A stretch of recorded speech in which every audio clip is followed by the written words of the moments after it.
ఆత్మీయారాధనా ఆత్మీయారాధనా ఆత్మీయారాధనా పరలోకపు తండ్రికి పరిశుద్ధముగా ఆత్మ సత్యములతో ఆరాధనా జీవముగల దేవునికి అనుకూలముగా సజీవయాగ శరీరముతో ఆరాధనా ఆత్మీయారాధనా ఆత్మీయారాధనా ఆత్మీయారాధనా ఆత్మీయారాధనా.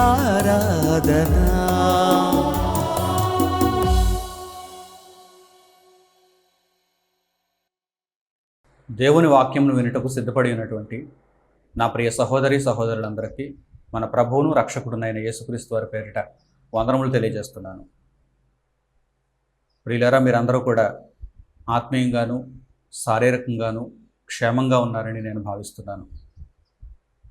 వాక్యము చదువుటయందు నేర్చుకొనుటయందు అనేకులకు దానిని ప్రకటించుటయందు ముఖ్యంగా మీ బ్రతుకులలో దానిని పాటించుటయందు మెలకువను కలిగి ఉన్నారని నేను భావిస్తున్నాను.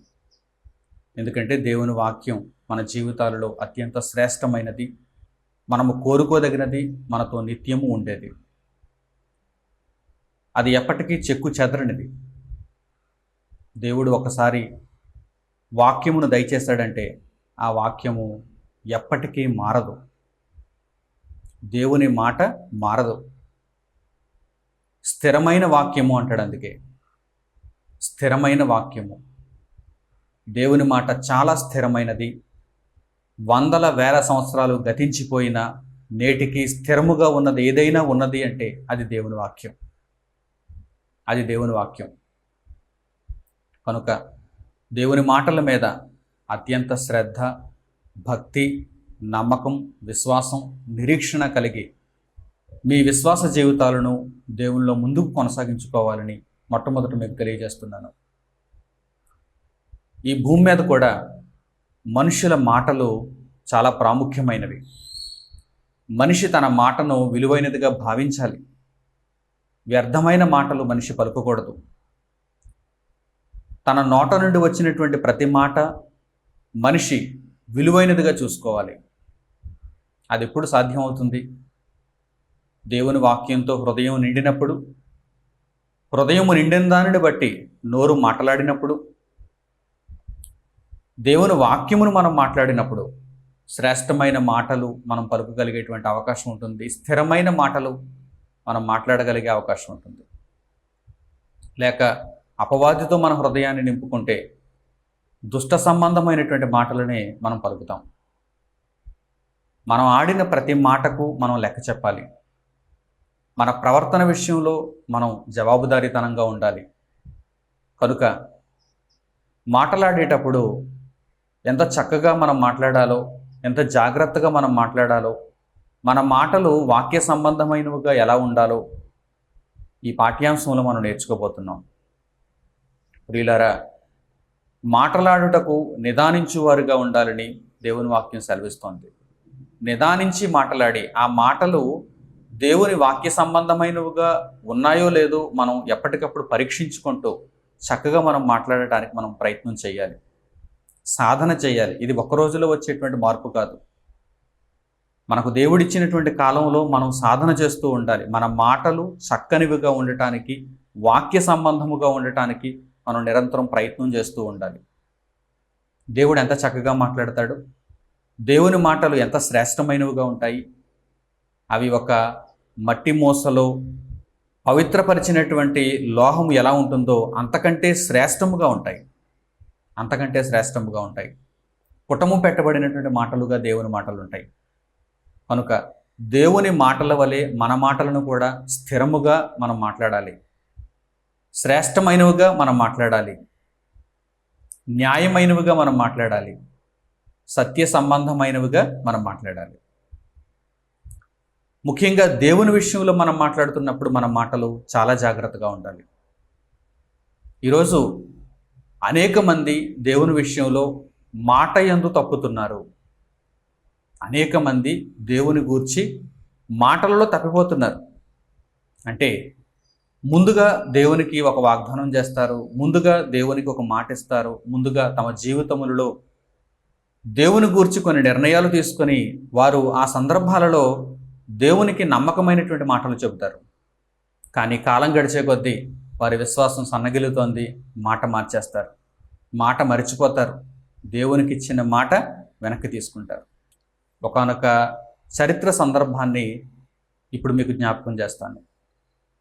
ఇశ్రాయేలీయులు, యూదులు దేవుని చేత ఏర్పాటు చేయబడినటువంటి ప్రజలు. వీరు ఎప్పుడైతే దేవుడిచ్చినటువంటి ధర్మశాస్త్రమును అతిక్రమించారో దేవుడు వీరిని శత్రువుల చేతికి అప్పగించాడు.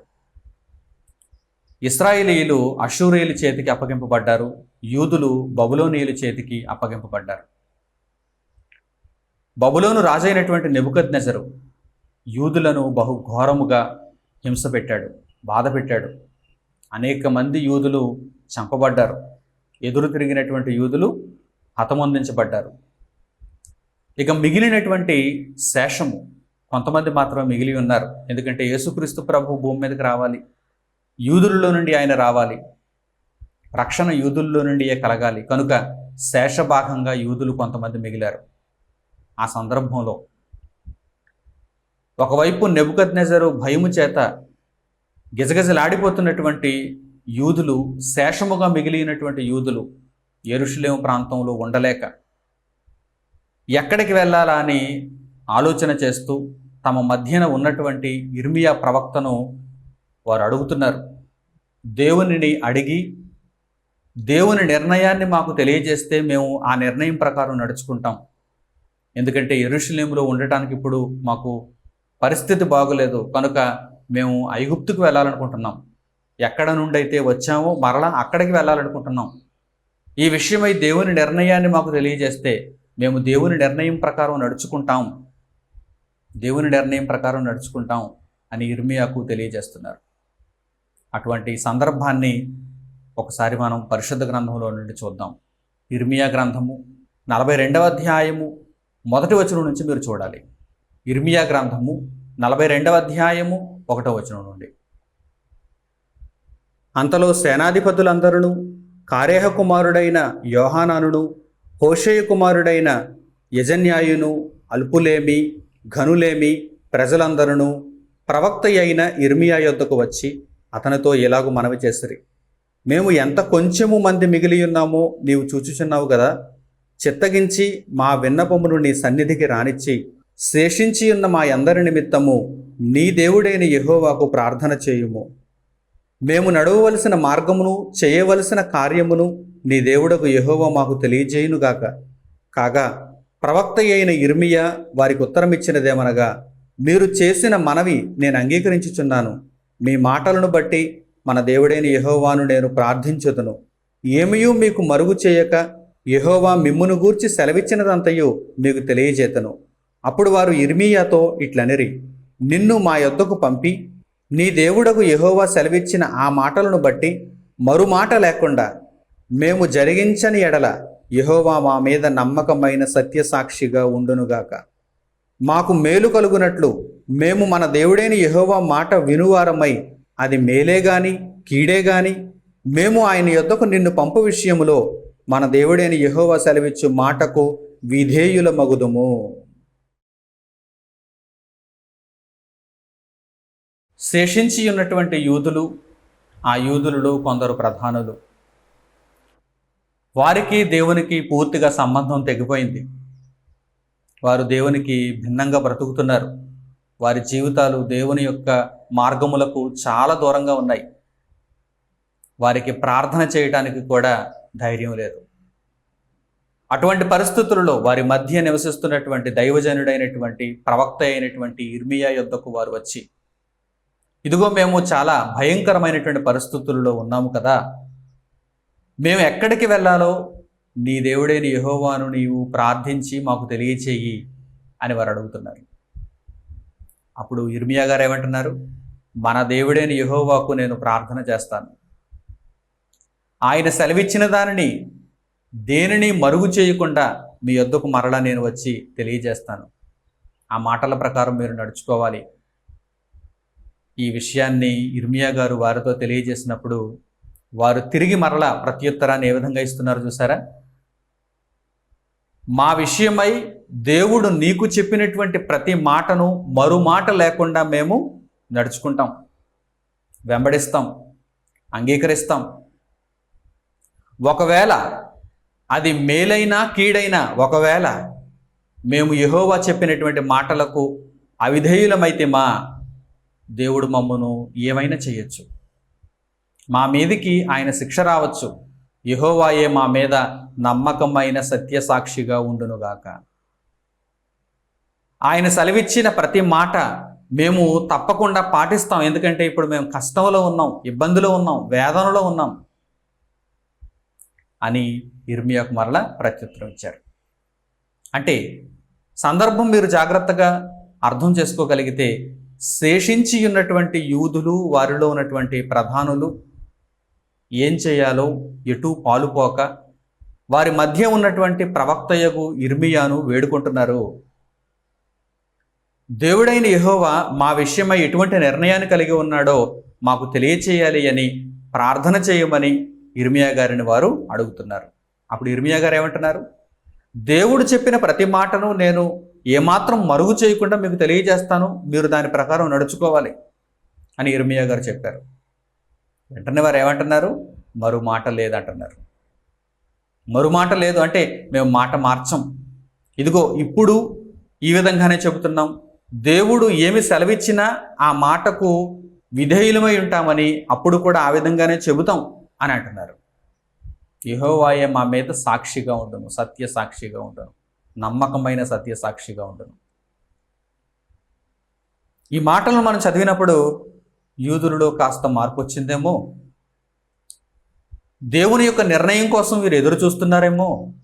ఆపత్కాలంలో ఉన్నారు కదా, ఇబ్బందిలో ఉన్నారు కదా, ఏం చెయ్యాలో వీరికి తెలియటం లేదు కదా. ఒకవైపు బబులోను రాజు నాశనం చేస్తున్నాడు కదా యెరూషలేము పట్టణాన్ని, యెరూషలేము మందిరాన్ని, యెరూషలేములో ఉన్న యూదులను, మిగిలిన ఇశ్రాయేలీయులను నాశనం చేస్తున్నాడు కదా. కనుక ఆ నాశనము నుండి తప్పించుకోవటానికి, చెర నుండి తప్పించుకోవటానికి, బానిస బ్రతుకు నుండి తప్పించుకోవటానికి ఎక్కడికైనా పోయి తలదాచుకోవాలనేటువంటి పరిస్థితి అక్కడ యూదులలో మనకు కనిపిస్తుంది. అందుకే అటువంటి కఠినమైన పరిస్థితుల్లో, క్లిష్ట పరిస్థితుల్లో ప్రవక్త అయిన ఇర్మియా యొద్దకు వచ్చారు.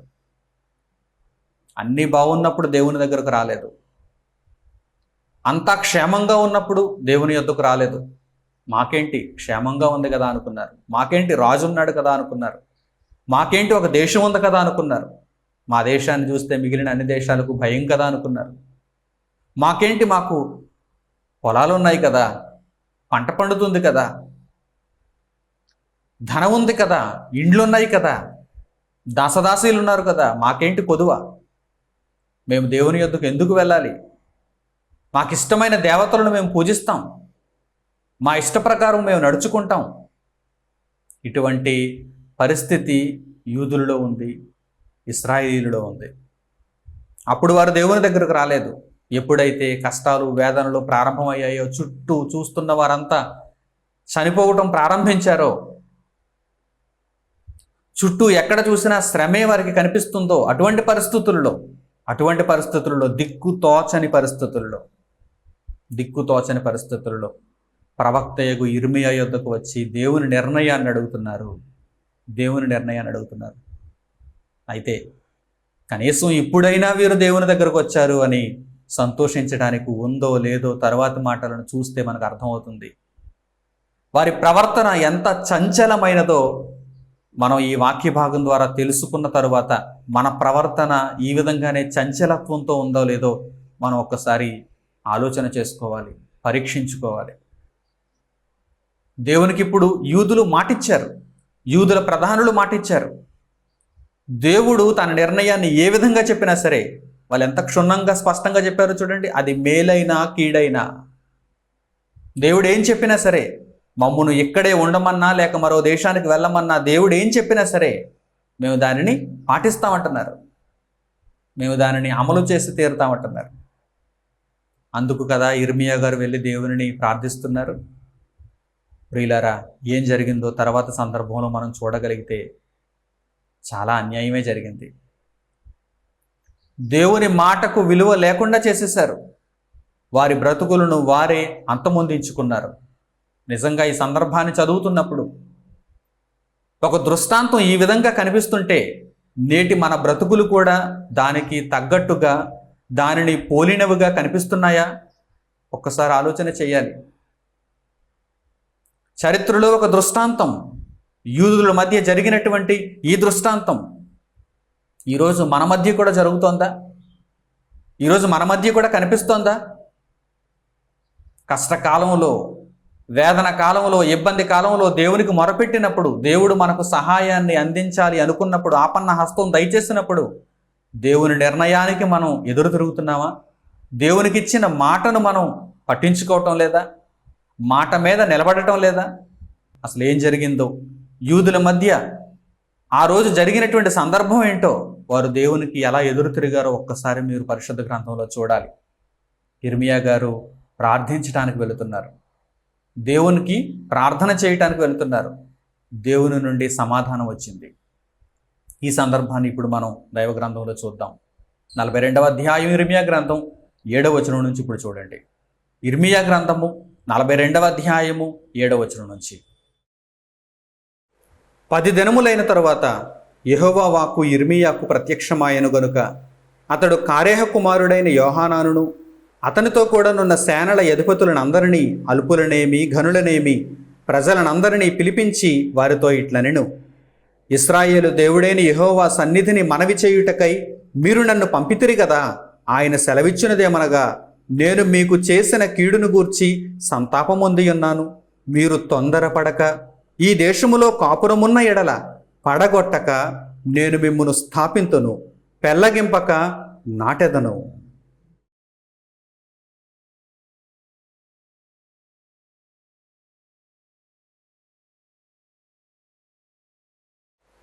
యూదులు చేసిన తప్పును దేవుడు క్షమించాలనుకుంటున్నాడు.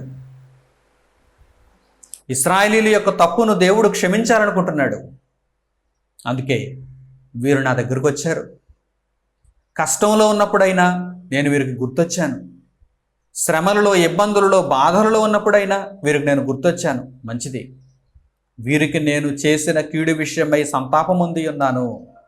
వీరిని నేను ఇప్పుడు తిరిగి రక్షించాలనుకుంటున్నాను. ఇర్మియా, ఒకసారి మరలా వారిని అందరినీ పిలిపించి వారికి నా మాటగా నా నిర్ణయాన్ని తెలియచేయి.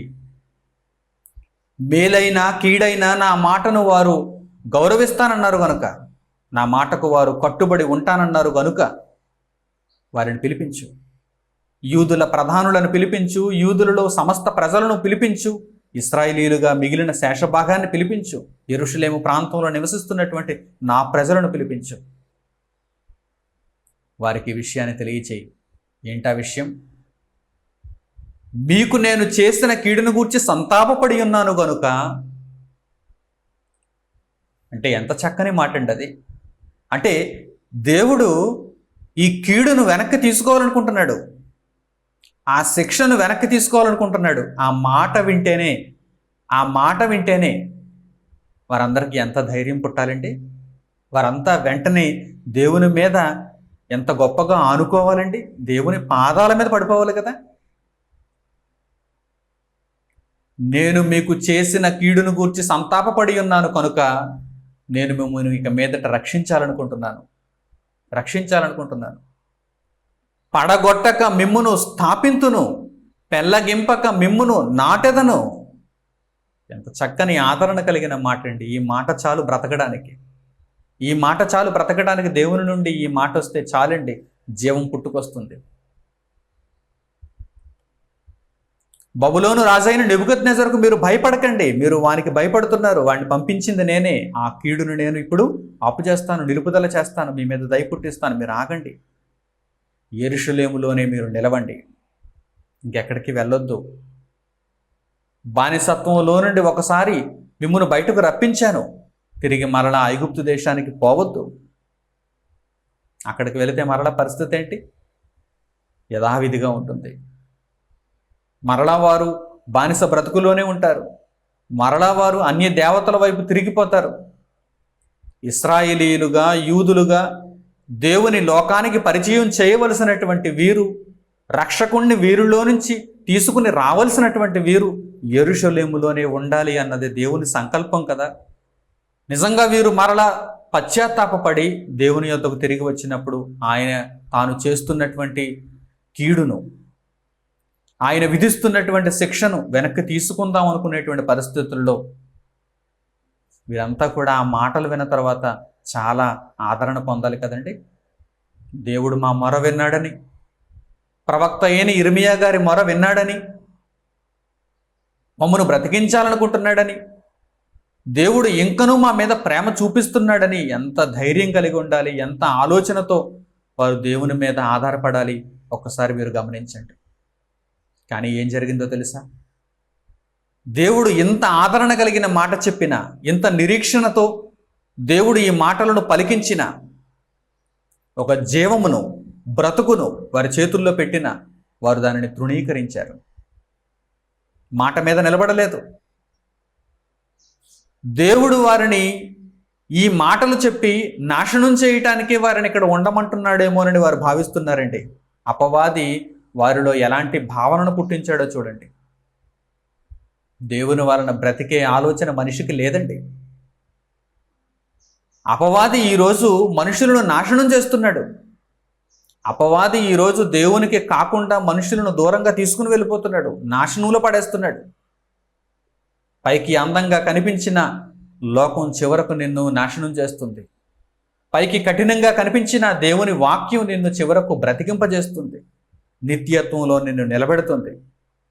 నిత్యం బ్రతకాలి అనుకుంటున్నారా? ఆత్మగా దేవుని లోకంలో నిత్యము ఉండాలనుకుంటున్నారా? కఠినంగా కనిపిస్తున్న దేవుని వాక్యమును మీరు ప్రేమించండి. కష్టంగా ఉన్న దేవుని మార్గంలో మీరు నిలబడండి. దేవుని కొరకు మీరు బ్రతకండి. ప్రియులారా, ఆ రోజు ముందుగా మాట ఇచ్చారు. మేలైనా కీడైనా దేవుని మాటకు మేము కట్టుబడి ఉంటాము అని ముందుగా మాట ఇచ్చారు. 10 దినములైన తర్వాత ఇర్మియా దేవుని మాటలు పట్టుకొని వారి దగ్గరకు వెళ్ళి వాటిని యథాతథంగా వారికి చెప్పినప్పుడు వారు ఆ మాటలను స్వీకరిస్తున్నారా? వారు ఆ మాటలను స్వీకరిస్తున్నారా?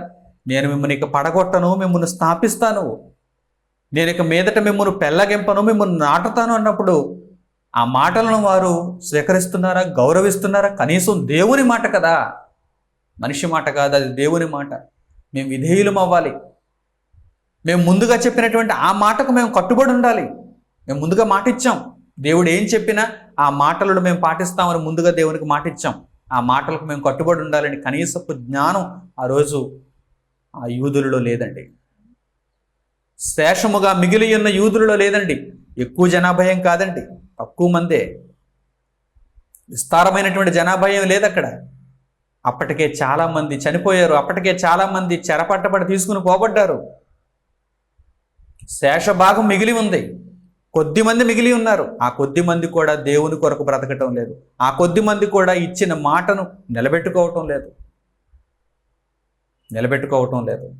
ప్రియమైన నా సహోదరి సహోదరులారా, ఇదే సందర్భం మరలా మన జీవితాలలో ఇప్పుడు కనిపిస్తోందా?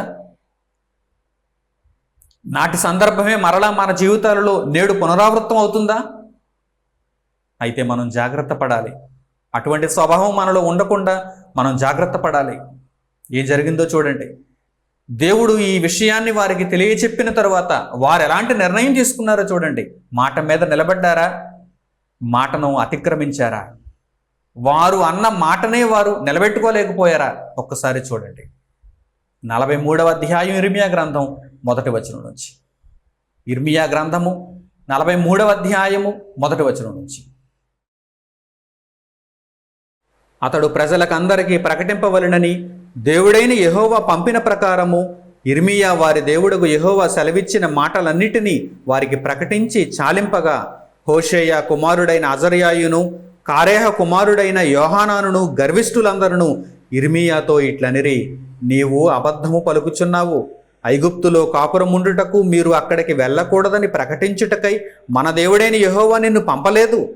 మమ్మును చంపుటకును బబులోనునకు చెరపట్టుకొని పోవుటకును కల్దీయుల చేతికి మమ్మును అప్పగింపవలనని నేరియా కుమారుడైన బారూకు మాకు విరోధముగా రేపుచున్నాడు అని చెప్పిరి.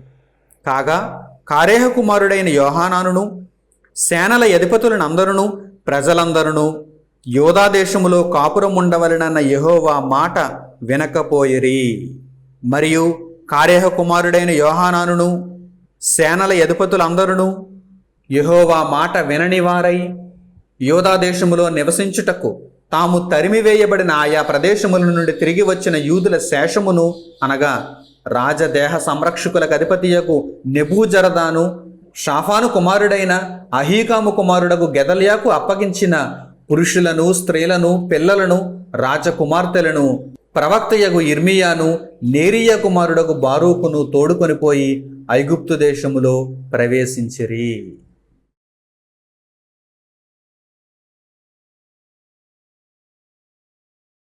ఏం జరిగిందో చూసారా? చరిత్రలో ఒక దృష్టాంతం ఏ విధంగా మన కొరకు వ్రాయబడిందో గమనిస్తున్నారా? యూదులలో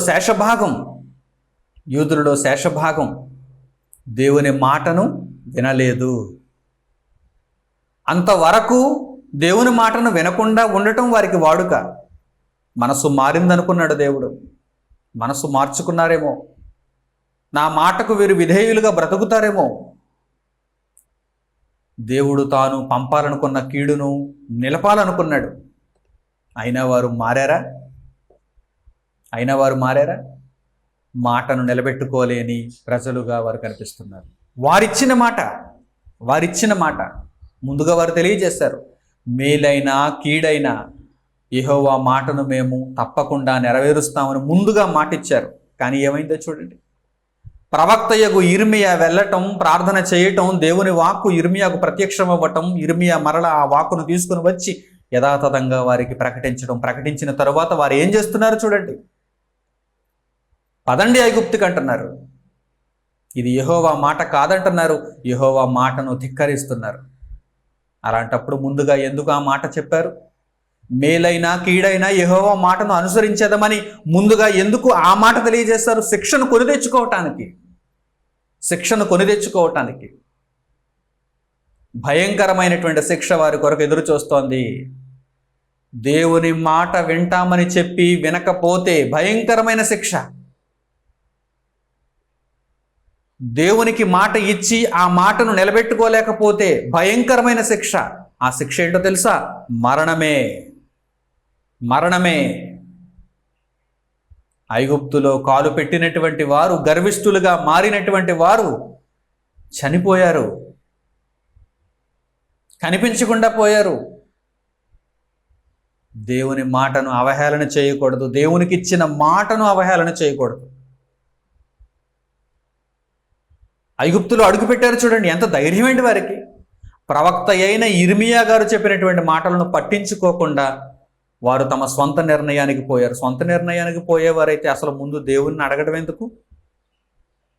మేలైనా కీడైనా మేము దేవుని మాటను పాటిస్తామని ముందుగా దేవునికి ఈ మాటలు చెప్పడం ఎందుకు? శిక్షను తెచ్చుకోవడం కోసం అండి. శిక్షను తెచ్చుకోవడం కోసం మరి కఠినమైన శిక్ష వారి మీదకి రావాలి కదా. శేషభాగముగా మిగిలి ఉన్న యూదులలో అనేకులు, ఇందులో కొంతమంది మాత్రమే మరలా దేవునికి లోబడేవారు ఉన్నారు. ఇర్మియా లాంటి ప్రవక్తలు, అలాగే దేవుడు ఇంకా మిగిలి ఉంచినటువంటి యూదులు. మిగిలిన వారంతా కూడా నాశనం అయ్యారు, సమూల ధ్వంసం అయ్యారు. ఐగుప్తులో తపనహేసులో ఎప్పుడైతే వారు అడుగు పెడుతున్నారో వెంటనే వారు నాశనమును కొని తెచ్చుకున్నారు, మరణమును కొని తెచ్చుకున్నారు. ఇందు విషయమే ఇర్మియా గారు కూడా ఏమంటున్నారు తెలుసా? నన్ను మీరు పంపించారు, దేవుణ్ణి అడగమన్నారు, దేవుని యొక్క మాటను మీరు తప్పకుండా పాటిస్తానన్నారు. కానీ మీ ప్రవర్తన ఎంత ఘోరంగా ఉంది. వెంటనే మాట మార్చేశారంటే మీ హృదయాలలో ఏమనుకున్నారన్నమాట? ఐగుప్తుకు వెళ్ళమని దేవుడు చెప్పాలి అని మీరు ఆశించారన్నమాట. మమ్మను ఐగుప్తుకు వెళ్ళమని దేవుడు చెప్పాలి అన్నట్టుగా మీరు ఆశించి ఆ ఉద్దేశంతో ఉండి మీరు నన్ను దేవుని యొద్దకు పంపించారన్నమాట. అంటే మీలో ముందుగా ఒక అభిప్రాయం ఉంది. ఆ అభిప్రాయం ప్రకారమే దేవుడు ఉండాలని, దేవుడు మాట్లాడాలని మీరు కోరుకున్నారు. ఆ అభిప్రాయానికి భిన్నంగా ఎప్పుడైతే దేవుని మాట బయలుదేరిందో మీరు దానిని సహించలేక వెళ్ళిపోయారు, ఐగుప్తులో అడుగు పెట్టారు. మీ స్వాభిప్రాయమును మీరు ఘనమైనదిగా ఎంచుకున్నారు, అయితే ఇక మీకు మరణమే అంటున్నాడు దేవుడు. మీ స్వాభిప్రాయమును మీరు గొప్పదిగా ఎంచుకున్నారు, దేవుని మాటను మీరు పట్టించుకోలేదు. మొదట ఏం చెప్పారు? దేవుడు ఏం చెప్పినా అదే మాకు శిరోధార్యం అన్నారు. తర్వాత ఏం చేశారు? మేము అనుకున్నట్టుగా దేవుడు చెప్పలేదు కనుక మేము పోతున్నామన్నారు. ఎంత ఘోరం అండి! నాడు జరిగిందే నేడు మనలో కూడా కనిపిస్తోందా? నాడు జరిగిందే ప్రస్తుతం అనేక మందిలో కనిపిస్తోందా? అవునండి, ప్రపంచవ్యాప్తంగా ఉన్న అనేక మంది నామకార్థ క్రైస్తవులలో ఈ విషయమే ప్రస్ఫుటంగా కనిపిస్తోంది. ఈ విషయమే ప్రియులారా, ఆలోచన చేయండి. ఎప్పుడు కూడా దేవునికి ఇచ్చిన మాట తప్పకూడదు. దేవునికి ఇచ్చిన మాట తప్పకూడదు. ప్రాణం వదిలేసినా పర్వాలేదు, కానీ దేవునికి ఇచ్చిన మాట తప్పకూడదండి. ఎందుకంటే దేవునికి ఇచ్చిన మాట తప్పితే మరణించినట్టేనండి. జీవించి ఉన్నా మరణించినట్టేనండి. అంత గొప్పదండి దేవునికి మనం ఇచ్చే మాట, అంత గొప్పదండి. ప్రవక్త అయిన ఇర్మియా గారు కూడా వీరి విషయం ఏమంటున్నారో ఇప్పుడు ఒకసారి చూద్దాం. ఇర్మియా గ్రంథము 42వ అధ్యాయము 20వ వచనం నుండి, ఇర్మియా గ్రంథము 42వ అధ్యాయము 20వ వచనం నుండి చూడండి. మన దేవుడైన యెహోవాకు మా నిమిత్తము ప్రార్థన చేసి, మన దేవుడైన యెహోవా చెప్పునదంతయు మాకు తెలియజెప్పిన ఎడల మేము అలాగూ చేయుదమని చెప్పుచు మిమ్మును మీరే మోసపుచ్చుకొనుచున్నారు. నేడు నేను మీకు దాన్ని తెలియజెప్పుచున్నాను గాని మీ దేవుడైన యెహోవా మీ యొద్దకు నా చేత పంపిన వర్తమానమును మీరు ఆలకింపకపోతిరి.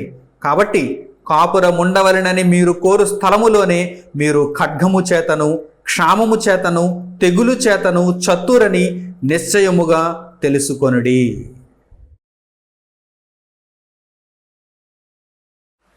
ప్రవక్త అయిన ఇర్మియా గారు యూదులలో శేషభాగంగా మిగిలి ఉన్నటువంటి గర్విష్ఠులు ముందుగా ఎందుకు మాటిచ్చారో తెలియజేస్తున్నారు. చూడండి, మీరు ఎందుకు మాటిచ్చారంటే నాశనాన్ని కొని తెచ్చుకోవడానికి. ఖడ్గము, క్షామము, తెగులు మీ కొరకు ఐగుప్తులో ఎదురు చూస్తున్నాయి, వెళ్ళండి. భయంకరం, భయంకరం. దేవునికి ముందుగా మీరు మాటిచ్చి నన్ను పంపించారు. ఎందుకు? నాశనం కొని తెచ్చుకోవడానికా? మీరు దేవుని మాట వినరు. దేవుడు ఏం చెప్పినా మీరు వినరు. మీరు అనుకున్నట్టు దేవుడు చెప్పాలని మీరు కోరుకుంటారు. మీ స్వాభిప్రాయం మీకు గొప్పది కదా. అయితే ఇప్పుడు దేవుని తీర్పును చూడండి. ద జడ్జ్మెంట్ ఆఫ్ గాడ్ ఎలా ఉందో చూడండి. దేవుని తీర్పు అమలవుతున్నప్పుడు దానిని మీరు భరించలేరు. మీ అంచనాలకు అందదది, మీ అంచనాలకు అందదది. విపరీతమైనటువంటి శిక్ష, మరణం. దీనికి ముందు ఏం జరిగింది? దేవుని మాటలను పట్టించుకోలేదు, దేవుని మాటలను అతిక్రమించారు, మాట ఇచ్చారు, ఆ మాటను నిలబెట్టుకోలేకపోయారు. మరి అలాంటప్పుడు మాట ఇవ్వడం దేనికి? మాట ఇవ్వడం దేనికి? దేవుణ్ణి అడగడం దేనికి? మీ ఇష్ట ప్రకారం మీరు పోవచ్చుగా, మీ ఇష్ట ప్రకారం మీరు పోవచ్చుగా. ఇర్మియాను పిలవటం, నీ దేవుడైన యెహోవాను ప్రార్థన చేయమని చెప్పటం. 10 దినములైన తర్వాత ఇర్మియా దగ్గరకు వచ్చిన దేవుని వాక్కును బట్టి మరలా ఆ మాటలను విని నీ ఇష్టాన్ని బట్టి నీవు పోవటం. ఇదంతా దేనికి? ముందుగానే నీ ఇష్టాన్ని బట్టి నీవు పోవచ్చుగా. సమూల నాశనం కోరుకుంటున్నావా? సర్వనాశనం కోరుకుంటున్నావా? అందుకేనా దేవునికి ఇచ్చిన మాటను నీవు అతిక్రమిస్తున్నావు? ప్రియులారా, ఈ సందర్భాన్ని దేవుడు ఎంత స్పష్టంగా, క్షుణ్ణంగా దేవుడు వ్రాయించి పొందుపరిచి మనకు ఎందుకు అనుగ్రహిస్తున్నాడంటే, మీ జీవితాలను కూడా ఒక్కసారి పరీక్షించుకోండి. దేవునికి మాట ఇచ్చారా? దేవునికి మాట ఇచ్చారా? మేలైనా కీడైనా దేవుని కొరకు బ్రతుకుతామని దేవునికి మాట ఇచ్చారా? ఆ మాటను ఇప్పుడు నిలబెట్టుకుంటున్నారా? లేక మాట మార్చిన వారై మరణించిన స్థితికి వెళ్ళిపోయారా? మాట తప్పిన వారై మృతులైన వారుగా కనిపిస్తున్నారా? ఆలోచించండి, పరీక్షించుకోండి, మిమ్మల్ని మీరే పరీక్షించుకోండి. కీర్తనాకారుడు ఒకానొక సందర్భంలో తెలియజేస్తున్నటువంటి అద్భుతమైన మాటలు ఇప్పుడు మనం జ్ఞాపకం చేసుకోవాలి. ఒక భక్తిహీనుడు, ఒక దుర్మార్గుడు, దేవునికి కానివాడు ఎలా పలుకుతాడో తెలుసా? మాటలు ఎలా పలుకుతాడో తెలుసా? వాడి మాటలు వింటుంటే అబ్బో వీడు చాలా నీతిమంతుడులా ఉంది, వీడు చాలా గొప్పవాడులా ఉంది, వీడు నిత్య జీవానికి వెళతాడులా ఉంది అనిపించేవిగా ఉంటాయి. కానీ వాటి నెరవేర్పుకు వచ్చేసరికి వాడు దానిని నెరవేర్చలేడు. కత్తి వంటి మాటలు, పీకను తెగగోసేటువంటి మాటలు వాడు మాట్లాడతాడు. అటువంటి వారిగా మీరు ఉండకూడదు. దేవునికి ముందుగా తేనె పూసినటువంటి కత్తి లాంటి మాటలు చెప్పి తరువాత పీకను కోసేటువంటి కత్తిగా మీరు మారకూడదు. మిమ్మల్ని మీరే నాశనం చేసుకోకూడదు. ఇర్మియా గారు ఏమంటున్నారు అక్కడ? మిమ్మల్ని మీరే నాశనం చేసుకున్నారు. దేవుని నిర్ణయాన్ని అడిగి దేవుని నిర్ణయం ప్రకారం మేము బ్రతుకుతామని ముందుగా మాటిచ్చి ఆ తర్వాత అతిక్రమించి మిమ్మల్ని మీరే నాశనం చేసుకున్నారు. మీ నాశనాన్ని మీరే స్వయంగా కొని తెచ్చుకున్నారు అని ఇర్మియా గారు తెలియజేసినటువంటి సందర్భాన్ని మనం చూసాం. కీర్తనాకారుడు ఏమంటున్నాడో చూడండి. కీర్తనల గ్రంథము 55వ అధ్యాయము 21వ వచనం నుంచి. కీర్తనల గ్రంథము 55వ అధ్యాయము 21వ వచనం నుంచి. వారి నోటి మాటలు వెన్నవలే మృదువుగానున్నవి, అయితే వారి హృదయములో కలహమున్నది. వారి మాటలు చమురు కంటే నునుపైనవి, అయితే అవి వరదీసిన కత్తులే. నీ భారము యెహోవా మీద మోపుము, ఆయనే నిన్ను ఆదుకొనును. నీతిమంతులను ఆయన ఎన్నడును కదలనీయడు.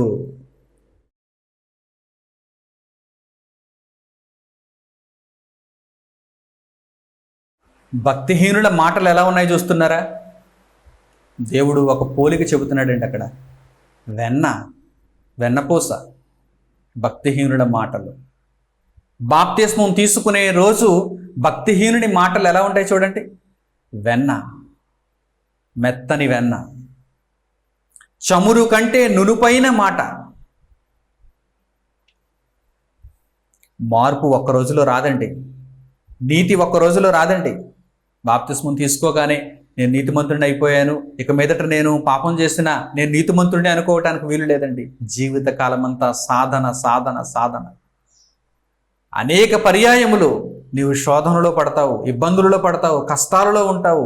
అయినా దేవుని కోసం నిలబడాలి, అయినా దేవుని కోసం బ్రతకాలి. God is great. గొప్పవాడైన దేవుడు. దేవుని కంటే గొప్పది ఏదీ లేదు. సకల చరాచర సృష్టిలో దేవుని కంటే గొప్పది ఉన్నతమైనది ఏదీ లేదు. మరి ఆయనకిచ్చిన మాట, నీ మాటను నీవే త్రుంచుకుంటున్నావా? నీ మాటను నీవే పడగొట్టుకుంటున్నావా? నీ మాటను నీవే బలహీనమైనదిగా చేసుకుంటున్నావా? దేవుడు అంటున్నాడు చూడండి, వారి నోటి మాటలు వెన్నలా మెత్తగా ఉంటాయి, చమురు కంటే నునుపుగా ఉంటాయి, కానీ అవి వరదీసిన కత్తులే.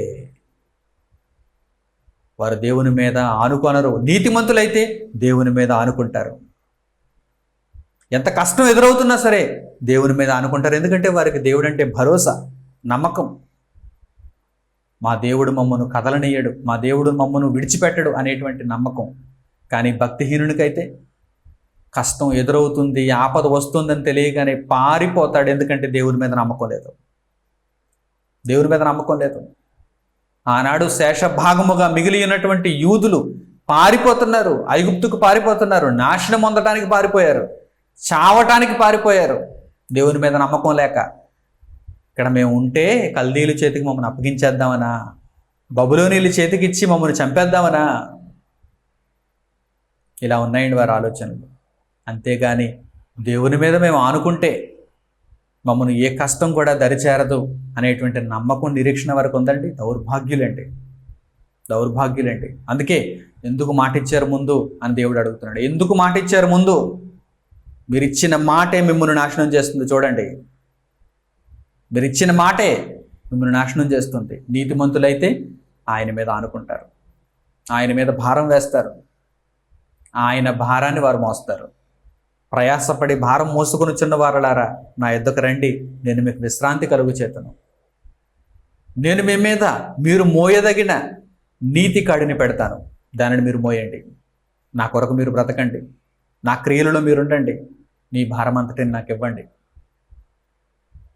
ప్రభు పలికిన ఆ మాటను జ్ఞాపకం చేసుకోండి. ప్రియులైన నా సహోదరి సహోదరులారా, మీరంతా బ్రతకాలనే ఈ మాటలను మీకు తెలియజేస్తున్నాను. నాటి శేషమైనటువంటి యూదుల వలె మీ బ్రతుకులు నాశనం కాకూడదని నేను మిమ్మల్ని హెచ్చరిస్తున్నాను. వదిలి వచ్చిన ఐగుప్తుకే మరలా తిరిగి వెళ్ళాలనుకోవటం ఘోరమైన తప్పిదం. విడిచి వచ్చిన లోకం వైపు మరలా తిరగాలనుకోవటం ఘోరమైన తప్పిదం.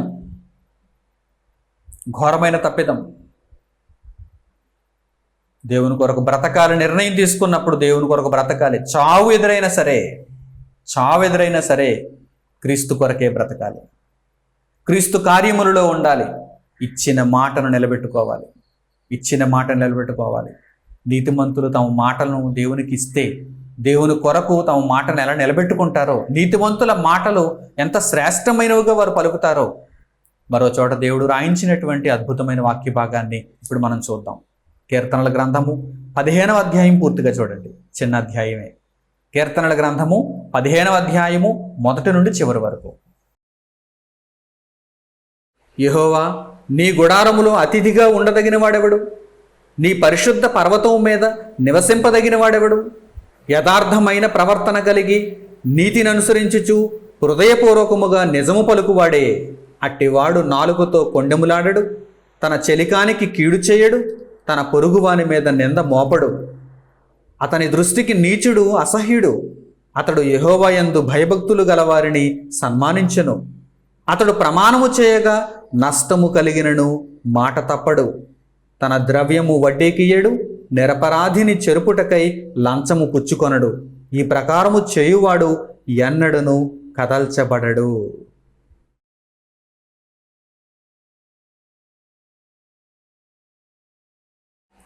ఎంత శ్రేష్టమైన మాటలో చూసారా? మీరు ఈ నీతిమంతునిగా ఉండాలనుకుంటున్నారా? అయితే మాట మీద నిలబడండి. నిజంగా మీరు దేవునికి ఇచ్చిన మాట మీద నిలబడి దేవుని కొరకు బ్రతికితే మీరు ఎన్నటికీ నిలిచేవారుగా ఉంటారు. ఎప్పటికీ కదిలింపబడరు.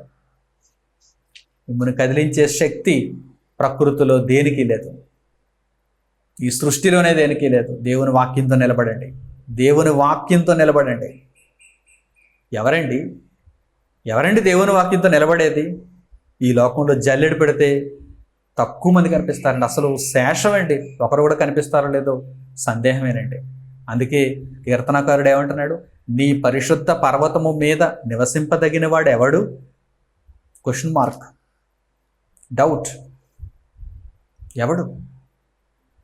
నీ కోసం అంతగా బ్రతికేవాడు ఎవడున్నాడు? నీ కోసం అంతగా నిలబడేవాడు ఎవడున్నాడు? ఇదే అడుగుతున్నాడు కీర్తనాకారుడు. ప్రియులారా, మీ మాటను దేవుని కొరకు నిలబెట్టుకునేవారుగా ఉండాలని దేవుడు కోరుకుంటున్నాడు. బాప్తిస్మం తీసుకున్న రోజున మీ ప్రవర్తన, మీ ఆలోచన, మీ మాట ఎలా ఉందో ఒక్కసారి జ్ఞాపకం చేసుకోండి. దేవుని కొరకు మార్పు నొందిన రోజున మీ యొక్క ఆలోచన విధానం ఎలా ఉందో ఒక్కసారి మీరు జ్ఞాపకం చేసుకోండి. ఈరోజేదో మీకు ధనం కలిగిందని, ఈరోజేదో మీ చుట్టూ కొంతమంది ఉన్నారని, ఈరోజేదో మీరు సుఖంగాను సౌఖ్యంగాను ఉన్నారని దేవునికి ఆనాడు ఇచ్చిన మాటను వదిలిపెట్టేవారుగా ఉన్నారా? విడిచిపెట్టేవారుగా ఉన్నారా? నిర్వీర్యం చేస్తున్నారా? మర్చిపోతున్నారా? అయితే నాశనం మీకోసం ఎదురు చూస్తోంది. లేదు, ఆ నాశనాన్ని తప్పించుకోవాలి, నేను నిత్యము నిలబడాలి, ఆయన పరిశుద్ధ పర్వతంలో నివసించదగిన వారిలో నేను కూడా ఉండాలి అని మీరు తీర్మానించుకుంటే దేవునికి ఇచ్చిన మాటను నిలబెట్టుకోవడానికి ఇక మీదట ప్రయత్నం చేయండి. మీ నీతిని కాపాడుకోండి, మీ భక్తిని కాపాడుకోండి, మీ విశ్వాసమును కాపాడుకోండి. దేవుని కొరకు మీరు చేయవలసిన క్రియలను మరలా కొనసాగించండి. దేవుని ఇష్టమును పరిపూర్ణం చేయండి. నాటి యూదులు నేర్పిస్తున్నటువంటి ఈ పాఠమును తెలుసుకొని వారి వలె ఉండకుండా ఒక ప్రవక్త అయిన ఇర్మియా గారి వలె ఉండటానికి, దేవుని మాటలను, దేవుని యొక్క ఆజ్ఞలను గౌరవించే మిగిలిన యూదుల వలె మీరు ఉండటానికి, ఆ శేషంలో కూడా మిగిలిన కొంతమంది యూదులు దేవుని మాటలను గౌరవించారు, వారి వలె మీరు ఉండటానికి మీ ప్రవర్తనను స్థిరపరచుకోండి. ప్రభు అయిన యేసు మీద మీరు ఆనుకుంటే, ఆ ప్రభువు మీద మీరు ఆనుకుంటే, ఆయన క్రియలు చేయాలనే గొప్ప దృఢమైనటువంటి సంకల్పంతో మీరుండి దేవుని కొరకు ముందుకు కొనసాగితే నిత్యము నిలిచేవారుగా ఉంటారు. మంచి నిర్ణయం తీసుకుంటారని నేను హృదయపూర్వకంగా కోరుకుంటూ దేవుని వాక్యమును ఇంతటితో ముగిస్తున్నాను. తలలు వంచి తండ్రి అయిన దేవునికి ప్రార్థనలో ఏకీభవించండి. మహోన్నతుడును మహాపరిశుద్ధుడునైన మా కన్న తండ్రి, మీరు అందించిన శ్రేష్టమైన వాక్య భాగం నిమిత్తం మీకు కృతజ్ఞతాస్తుతులు తండ్రి. నాయన, మా జీవితాలలో మీరు మాకు చేస్తున్నటువంటి మేలులను బట్టి మీకు స్తుతులు స్తోత్రములు నాయన. తండ్రి, మేము మీకు ఇచ్చిన మాటలను నిలబెట్టుకొనుట యందు జ్ఞాన వివేకములు కలిగిన వారమై, వ్రాయించిన దృష్టాంతములను తెలుసుకొని బహు జాగ్రత్త పడిన వారమై మీ కొరకు బ్రతుకుటలు అంతకంతకు వృద్ధి పొందుటకు మాకు సహాయమును అనుగ్రహించండి. మా విశ్వాసమును తండ్రి మీరు వృద్ధి పొందించండి.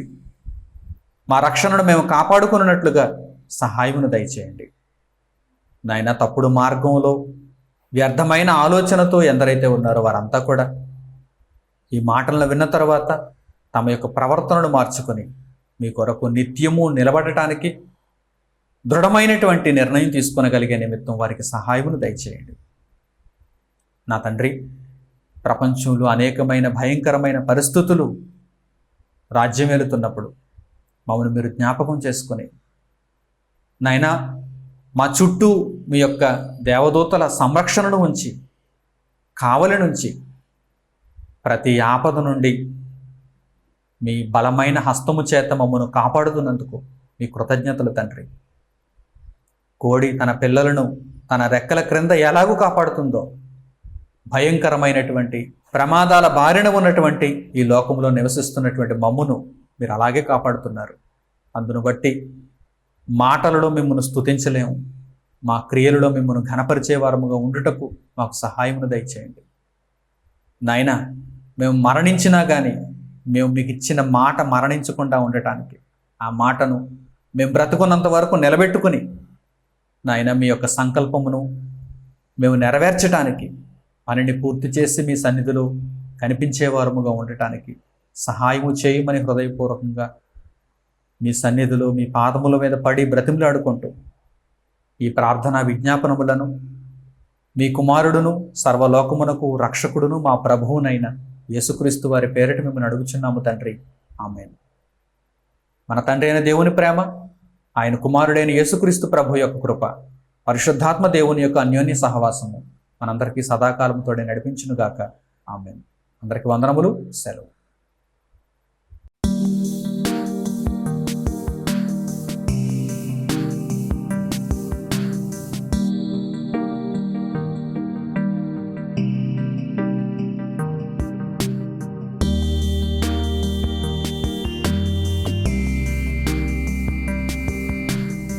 సహోదరులు మణికుమార్ గారు ప్రసంగించిన ఎన్నో ఆత్మ సంబంధమైన సంగతులను ఉచితముగా వీక్షించుటకు మా యూట్యూబ్ ఛానల్స్ ను తప్పక దర్శించండి. మా సమాచారమును ఎప్పటికప్పుడు తెలుసుకుని ఆత్మీయాభివృద్ధి నొందవలనంటే మా యూట్యూబ్ ఛానల్స్ ను సబ్స్క్రైబ్ చేసుకోండి. సత్వర నోటిఫికేషన్ల కొరకు సబ్స్క్రైబ్ బటన్ ప్రక్కనే ఉన్న బెల్ సింబల్ ను క్లిక్ చేయండి.